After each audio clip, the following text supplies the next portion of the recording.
अनूप शहर महात्मा ज्योतिबा फूले की जयंती हर्षोल्लास के साथ धूमधाम से मनाई गई।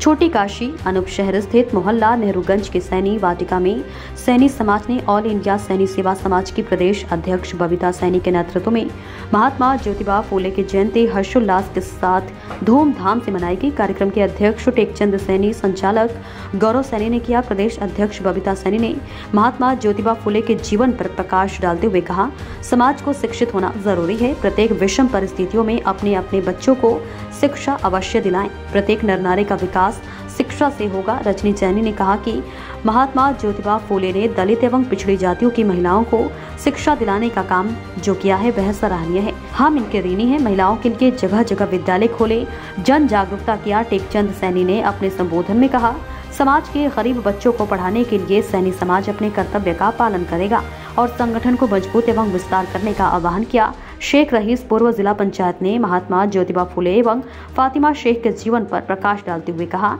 हमें उनके आदर्शों का पालन करना चाहिए, इनके पद चिन्ह पर चलना चाहिए। इस अवसर पर हुकुम सिंह, विनोद सैनी, सुनील सैनी, राजू सैनी, सुषमा सैनी आदि ने अपने अपने विचार प्रकट किए। देखिए बुलंदशहर से संवाददाता रविंद्र कुमार के साथ योगेंद्र प्रजापति की ये खास रिपोर्ट।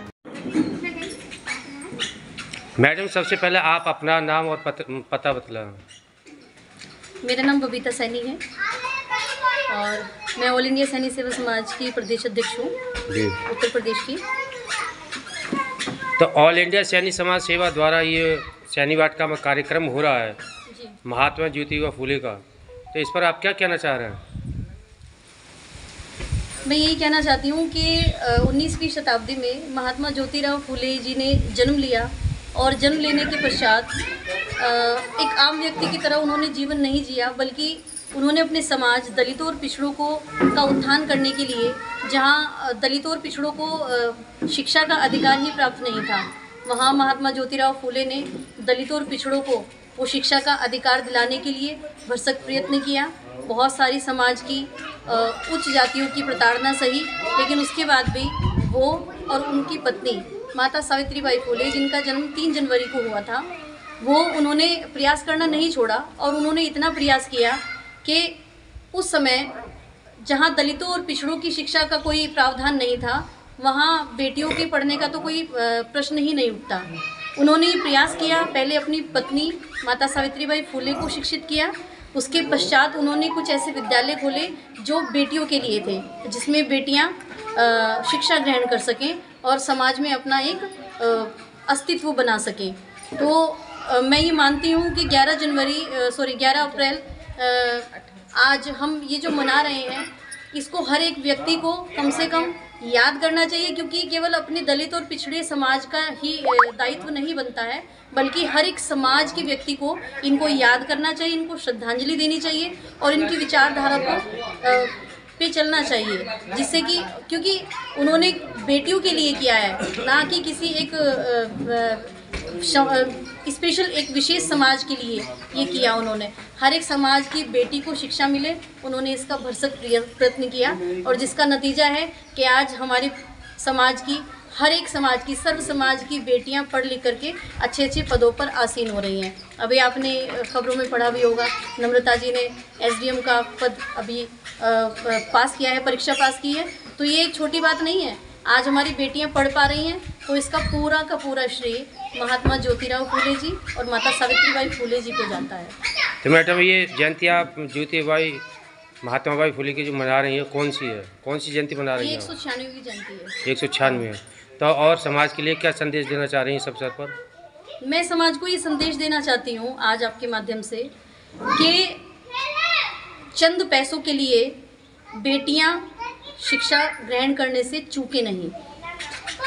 कोई भी व्यक्ति है, उससे जितना भी प्रयास हो सकता है, बेटियों की पढ़ाई को, वो अपने परिवार की हो या आस पड़ोस की हो या आपकी जानकारी में कोई भी बेटी हो, आपसे जितना हो सकता है सहयोग करिए।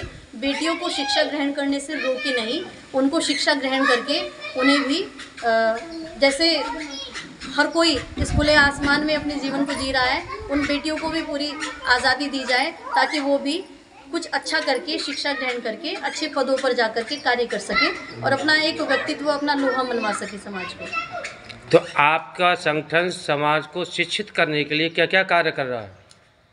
यही है कि कुछ बच्चे ऐसे हैं, कुछ बच्चियां ऐसी हैं जो शिक्षा ग्रहण नहीं कर पाती हैं उनकी परिवार की आर्थिक स्थिति के कारण। तो हमारा संगठन ये कार्य करता है कि जिला स्तर पर, प्रदेश स्तर पर और राष्ट्रीय स्तर पर भी कुछ ऐसी बच्चियां हैं जिनका आर्थिक स्थिति बहुत ज़्यादा कमज़ोर है, तो उनको हमारा संगठन गोद लेता है और गोद लेकर के उनकी जो भी शिक्षा है वो जिस भी क्षेत्र में जाते हैं, उनकी पढ़ाई हो, विद्यालय की पढ़ाई हो या फिर कोचिंग हो किसी भी प्रकार की, तो वो पूरा खर्चा हमारा ऑल इंडिया सैनी सेवा समाज का संगठन जो है वो करता है। तो मैडम, सबसे पहले आप अपना नाम और परिचय बतलाइए। मेरा नाम रजनी सैनी है, मैं अनूप शहर से हूँ। तो आपका जो संगठन अनूप शहर में ऑल इंडिया सैनी समाज सेवा क्या क्या कार्य कर रहा है, क्या क्या समाज सेवा कर रहा है? यही है कि जैसे कि महात्मा ज्योतिराव फूले ने बताया था कि जातिवादी को लेकर और ऊंच नीच के भेदभाव को और बेटियों को शिक्षित करने के लिए उन्होंने बहुत ही प्रयास किए थे। सर्वप्रथम स्कूल भी उन्होंने ही खोला था। तो आज हमारे समाज में कोई भी बेटी या कोई भी जातिवाद को लेके शिक्षित वो नहीं हो पाए, असफल नहीं हो पाए। सारी बेटियों को और गृहिणियों को आगे बढ़ना चाहिए, हार नहीं मारनी चाहिए। एक हाउसवाइफ के तरीके से नहीं, अपनी लाइफ को उससे अलग भी जीनी चाहिए। अनूप शहर में आपका संगठन क्या काम कर रहा है? यही कि हम दूसरों को शिक्षित कर पाएँ और जो बेटियां हैं जिनके पास ऐसे हैं कि उनके पास पैसे वगैरह नहीं होते हैं, तो हम लोग ये है कि उन लोगों को पैसे देकर उनकी बेटियों को शिक्षित कर पाएँ। अपना सहयोग इसीलिए दे रहे हैं।